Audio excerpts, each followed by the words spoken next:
বাংলাদেশের অধিকাংশ মানুষই এই কাঁচ সন্দেশ কখনো খায়নি। কাচের মুচমুচে আবরণের ভিতর লুকিয়ে আছে creamy melt in mouth Sandesh. এই সন্দেশগুলো বানিয়ে বিক্রি করে তো আপনি লাখপতি হয়ে যেতে পারবেন। চিনি ছাড়া যদি বানানো যায় এত মজাদার ও আকর্ষণীয় সন্দেশ, তাহলে আর কি লাগে বলুন তো।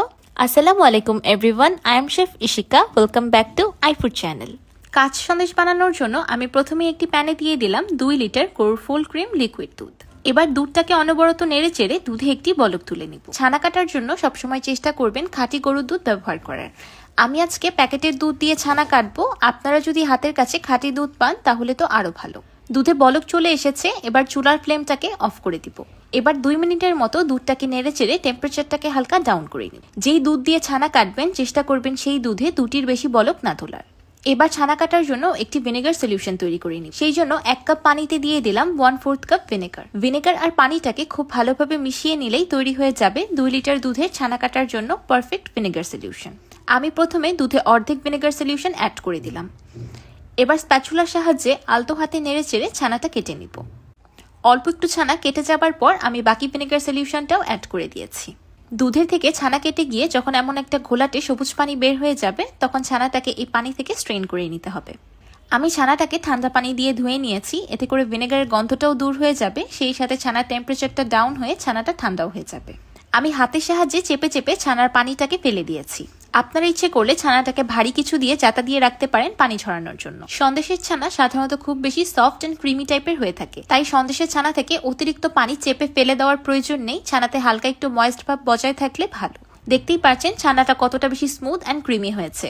এর মানে ছানাটা একদম পারফেক্ট হয়েছে। যদি ছানাতে কোনো রকম গুটি গুটি দেখা যায় তাহলে বুঝতে হবে ছানাটা পারফেক্ট হয়নি। এবার আমি হাতের তালুর সাহায্যে ডলে ডলে ছানাটাকে ক্রিম করে নিব। এই স্টেপটা খুবই ইম্পর্টেন্ট, একটু সময় নিয়ে আস্তে আস্তে করতে হবে। সবগুলো ছানা খুব ভালোভাবে ক্রিম করা হয়ে গিয়েছে। এবার আমি ছানাটাকে 1 মিনিটের মতো মথে নিব। এই পর্যায়ে ছানায় অ্যাড করে দিলাম 1/2 কাপ গুঁড়ো দুধ। আপনারা এখানে গুঁড়া দুধের পরিবর্তে মাওয়াও ব্যবহার করতে পারবেন। এবার গুঁড়া দুধটাকেও ছানার সাথে খুব ভালোভাবে মিশিয়ে নিব। এই পর্যায়ে ছানাটা কিছুটা আঠালো হয়ে যাবে, কিন্তু এতে ভয় পাওয়ার কোনো প্রয়োজন নেই। প্রথম দিকে সন্দেশের ডোটা একটু বেশি আঠালো মনে হলেও আস্তে আস্তে গুঁড়া দুধটা ছানার সাথে খুব ভালোভাবে ইনকর্পোরেট হয়ে যাবে। তারপরও এই সন্দেশের ডোটা কিছুটা আঠালো ধরনেরই হয়ে থাকে। সন্দেশের জন্য একটা পারফেক্ট ছানার ডো তৈরি হয়ে গিয়েছে। এবার এটাকে সাইডে রেখে দিব। এদিকে একটি বাটিতে নিয়ে নিয়েছি 100 গ্রাম কাজু বাদাম। এবার এই কাজু বাদামগুলোকে মিক্সার গ্রাইন্ডারের সাহায্যে একদম ফাইন পাউডার করি। কাজু বাদাম একদম ঝরঝরে ফাইন পাউডার করার একটি টিপস হলো বাদামগুলোকে ব্লেন্ড করার আগে কিছুক্ষণ ফ্রিজে রেখে দিবেন। এতে করে কাজু বাদামগুলো ব্লেন্ড করার সময় ব্লেন্ডারটা গরম হয়ে তেল ছেড়ে দিবে না, আর আপনি এমন খুব সুন্দর কাজু বাদামের ঝরঝরে পাউডার তৈরি করতে পারবেন। এবার একটি প্যানে দিয়ে দিলাম 1 টেবিল চামচ ঘি। ঘিটা হালকা মেল্ট হয়ে এসেছে। এবার দিয়ে দিলাম আগে থেকে তৈরি করে রাখা ছানা। এবার ঘি আর ছানাটাকে একসাথে খুব ভালোভাবে মিশিয়ে নিব। আপনারা ইচ্ছে করলে এখানে ঘিয়ের পরিবর্তে বাটার বা রান্নার তেলও ব্যবহার করতে পারবেন, কিন্তু যেহেতু এটা সন্দেশ এখানে রান্নার তেল ব্যবহার না করাই ভালো, এতে করে টেস্টটা একটু কমে যায়। এবার দিয়ে দিচ্ছি আগে থেকে গুঁড়ো করে রাখা কাজু বাদামের পাউডার। এখানে ইচ্ছে করলে কাজু বাদামের পরিবর্তে কাঠবাদাম বা চীনা বাদামও ব্যবহার করা যেতে পারে। এবার কাজু বাদামের পাউডারটাকেও ছানার সাথে খুব ভালোভাবে মিশিয়ে নিব। কাজু বাদামের পাউডারটা যখন ছানার সাথে মিশে গিয়ে এমন একটা সন্দেশের মতো টেক্সচার চলে আসবে তখন দিয়ে দিব 1/2 কাপ ছোলা গুড়। আমি এখানে খেজুরের নলেন ঝোলা গুড়টা ব্যবহার করেছি। আপনারা ইচ্ছে করলে দানাদার বা পাটালি গুঁড়ো ব্যবহার করতে পারবেন, কিন্তু সেই গুড়গুলোকে সন্দেশে অ্যাড করার আগে মেল্ট করে নিতে হবে। এবার গুড়টাকেও সন্দেশের মিক্সচারের সাথে খুব ভালোভাবে মিশিয়ে নিব। এই পুরো রান্নাটার সময় চুলার ফ্লেমটা লো টু মিডিয়ামে থাকবে। অনবরত নেড়ে চেড়ে সন্দেশটাকে রান্না করতে থাকতে হবে যতক্ষণ পর্যন্ত সন্দেশটা খুব ভালোভাবে শুকিয়ে প্যানের গানা ছেড়ে আসে। রান্না করতে করতে যখন এক পর্যায়ে এমন একটা টেক্সচার চলে আসবে আর সন্দেশের মিক্সচারটা প্যান প্লাস স্প্যাচুলার গা ছেড়ে আসবে তখন চুলা থেকে নামিয়ে নিব। আমি চুলা থেকে নামানোর সাথে সাথে সন্দেশের মিক্সচারটাকে একটি প্লেটে ট্রান্সফার করে নিয়েছি। সন্দেশের মিক্সচারটাকে যদি প্যানেই রেখে দেন তাহলে নিচ থেকে হিটে সন্দেশের কালারটা নষ্ট হয়ে যাবে। স্প্যাচুলার সাহায্যে প্লেটে সন্দেশের মিক্সচারটাকে হালকা ছড়িয়ে দিচ্ছি, এতে করে দ্রুত ঠান্ডা হয়ে যাবে। আমি 5 মিনিটের মতো সন্দেশের মিক্সচারটাকে ঠান্ডা হতে রেখে দিয়েছিলাম। এবার সন্দেশগুলোকে তৈরি করে নিব। অতিরিক্ত ঠান্ডা করা যাবে না, তাহলে কিন্তু আবার শেপ দিতে অসুবিধা হবে। কুসুম গরম অবস্থায় চলে আসলেই সন্দেশগুলোকে তৈরি করে নিতে হবে। আমি হাতের তালুর সাহায্যে গোল গোল করে ছোট ছোট করে সন্দেশ তৈরি করে নিচ্ছি। দেখতেই পাচ্ছেন সন্দেশগুলোর গায়ে কোনো রকম ক্র্যাক দেখা যাচ্ছে না, কত স্মুথ অ্যান্ড ক্রিমি সন্দেশ তৈরি হচ্ছে। সন্দেশগুলো দেখতে অলরেডি কতটা বেশি লোভনীয় লাগছে, তাই না? মনে হচ্ছে এখান থেকে একটি সন্দেশ নিয়ে টুপ করে খেয়ে নিই।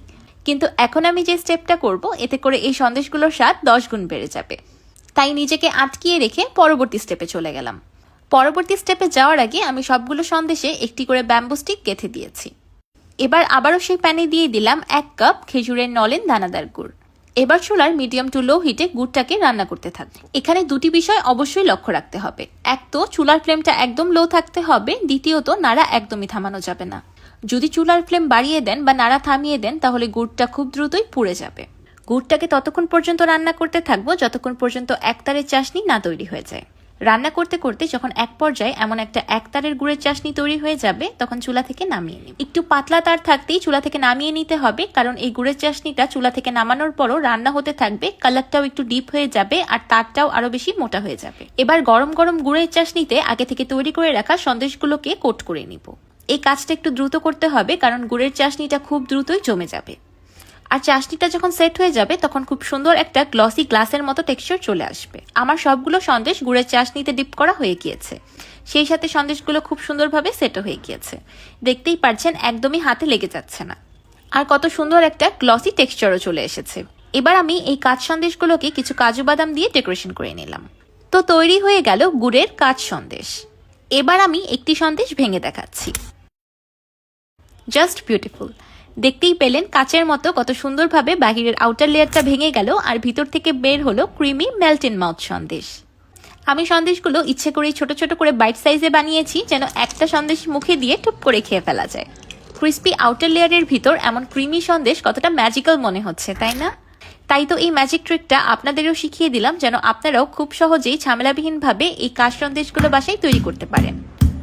এই কাঁচ সন্দেশগুলো আপনারা বাংলাদেশের কোথাও কিনতে পাবেন না, কিন্তু ঘরে খুব সহজেই তৈরি করে নিতে পারবেন।